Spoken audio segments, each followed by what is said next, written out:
Hi, this is Charlie Seymour Jr. and welcome to the Players Club of Swarthmore and the production of The Fantasticks.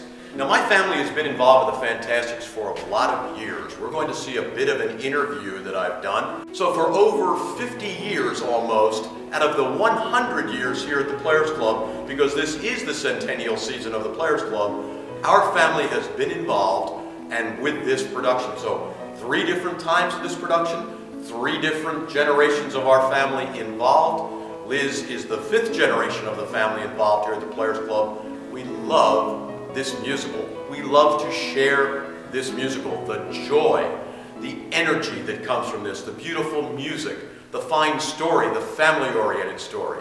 We hope everyone will join us. So here we are, 3 generations of the Seymour family. And Dad, you directed this show in 1963. I did it in 1983, and you were in it for me, playing the father, Hucklebee, and you were on that side of the stage, right? And now that we're doing it in 2011, Liz and I are in it together, and I'm playing the father, Bellamy, and I'm on this side of the stage. So what was it about the Fantasticks that first attracted you to it when you saw it, let alone what made you bring it here to the Players Club in '63? Well, I was teaching an appraisal course up at the University of Connecticut. And it was a 2-week course, and in the middle weekend we didn't have anything to do, so I wandered into an auditorium and they were putting on this little show called The Fantasticks. And I fell in love with it. I bought 78 RPM records of it, and I went back to the Players Club and they said, "Oh, we don't do musicals, and you've never done a musical. What are you talking about?" And I said, "I'm going to do this, and it's a musical, and I've never done one before, and we're going to have fun." And we did. You did have fun, and I grew up watching those rehearsals. I can still remember certain things in the music when Betty Jo Wagner was your music director and the things that she was teaching people, because some of the rehearsals back then, because the Players Club was not as large as it is right now, you had rehearsals over in our house and in our recreation room with this big, tall, white piano, the big back piano, and she's playing this and you're rehearsing down there with the whole cast, right? So then you directed it here and she was your music director, and it really got raves, and so I loved it from that moment on. So I then came back after directing it in 2 other places, University of Pennsylvania and also Tufts University, and said, I want to do it here. So it was my first production here. That was your only musical. My only music. That you directed. Yes. You did direct, I think it was 23 shows and appeared in 33 shows total. But here none at of the them were musicals. The rest were not musicals. They found out I couldn't sing. Well, but you could, because then you played in it for me and you were gracious enough to come and do this. So we brought him out of retirement here. So now we come to 2011 and it's time for the 2 of us. You missed the story in '83. What happened in '83? Uh-oh, are we allowed to tell that story? We're allowed to tell that I guess story. we can tell that story. So I'm directing the show at that point, and I have to miss a rehearsal because my wife goes into labor with her. So now, here she is, so this is all part of it. So that was in April, the show was in May, and we set the all-time attendance record. We've broken it a couple other times on other shows since then, but it set the all-time attendance record. It is a lovely, sweet musical with terrific music. Try to Remember is not the only song in here, but it's a great song in here.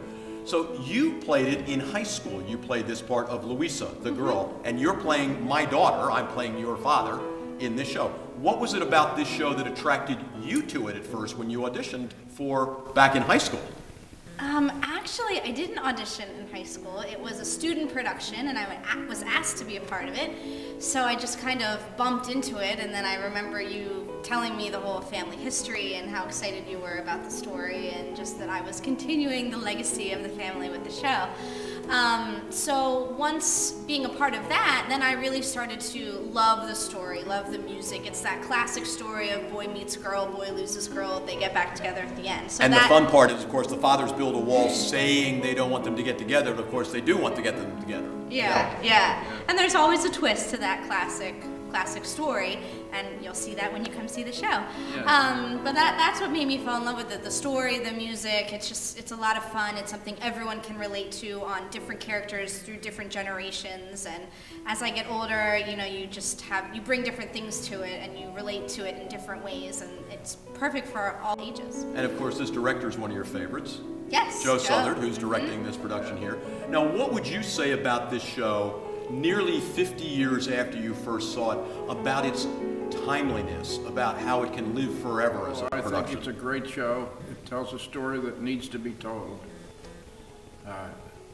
It has a history that went back before I was teaching school, however. It was on Broadway, and it was the off-Broadway, it was the off-Broadway show that has broken all attendance records all time. Longest running show ever, and it's even had a revival back in New York and it's been all over the world too, and we certainly have seen some of that. So now let's tell the story, since you made me tell a story. Now you tell a story about how I got to this audition. Oh, well, I said to my dad, you know, they're doing this show and it fits our family legacy, and now it's at the Players Club and we really need to be a part of it.